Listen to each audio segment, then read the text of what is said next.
Hi, I'm Gohar Werdanian, and this is a lessonette for strings by mail.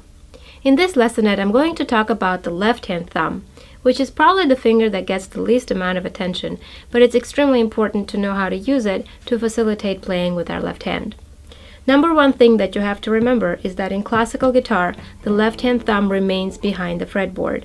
A lot of times what I see with beginners is that the thumb starts to creep out, especially in a lower position, to sort of either because it's easier to sort of hang on the fretboard and play the simple chords, or with people who used to have acoustic or electric guitar background, it's a habit that's left over from a much narrower neck that the acoustic and electric guitars have.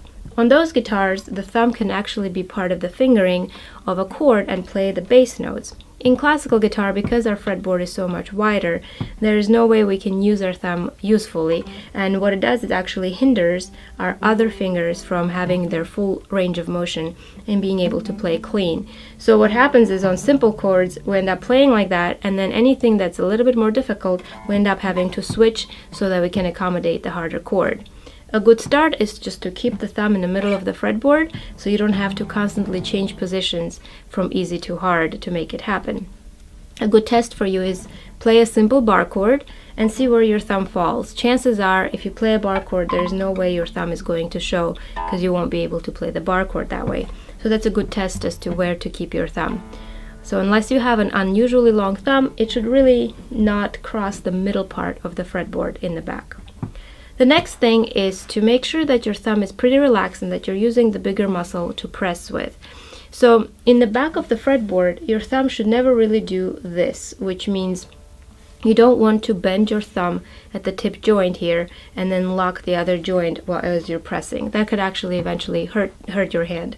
So make sure your thumb is relaxed and you're pressing against the fretboard with the other side of the inside of the tip joint here. So you end up pressing right there and you end up using the bigger muscle, so this muscle, to press rather than just putting all of the pressure at the tip. Where you put the thumb depends on the chord. It's okay if it's in the middle and straight. It's also okay if it's down here depending on the chord that you're playing. So there is a variety of space where your thumb might go depending on the chord that you're playing. Don't be afraid to experiment. Make sure that the location actually helps the chord that you're playing. So it's not one fixed position that you're supposed to keep. If I play a bar chord, for example, my thumb would be straighter. But if I play a C chord, it might be a little bit sideways and it might be leaning more to the side here. It never really ends up leaning out this way. That would be highly unlikely. So it either ends up being on this side or right behind it. And the third thing you should think about is its location in relationship to the other fingers.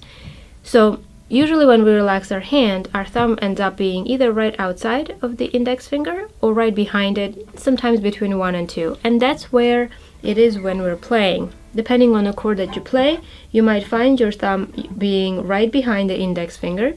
You might, if you're playing something stretchier, you might find it that it's between 1 and 2. But it will never really be between 2 and 3 because that will force your thumb into this position and eventually might hurt your joint here. So make sure that it's still relaxed so you have its full capacity to press.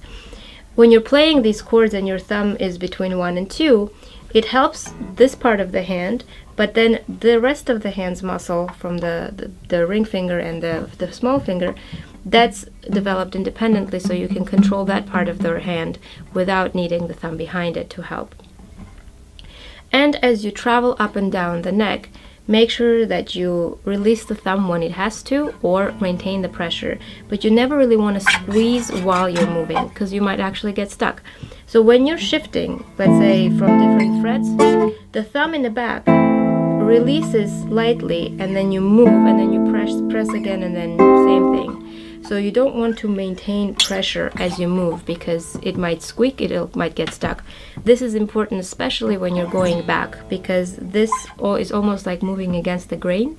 So if you're playing something higher up, if you're going to move back, it's important to release the thumb, and even though you're going to touch the fretboard as you move back, you're going to touch it very lightly, so the pressure that you had is actually not there anymore.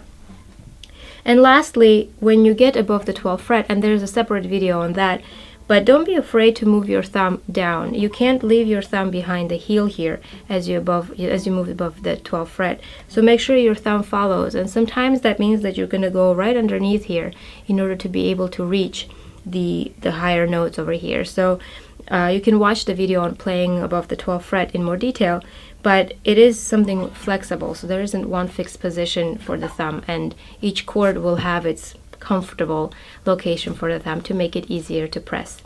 So I hope these little tricks help you figuring out how to work your thumb in left hand. Don't forget, it is part of our fingers that we use to play.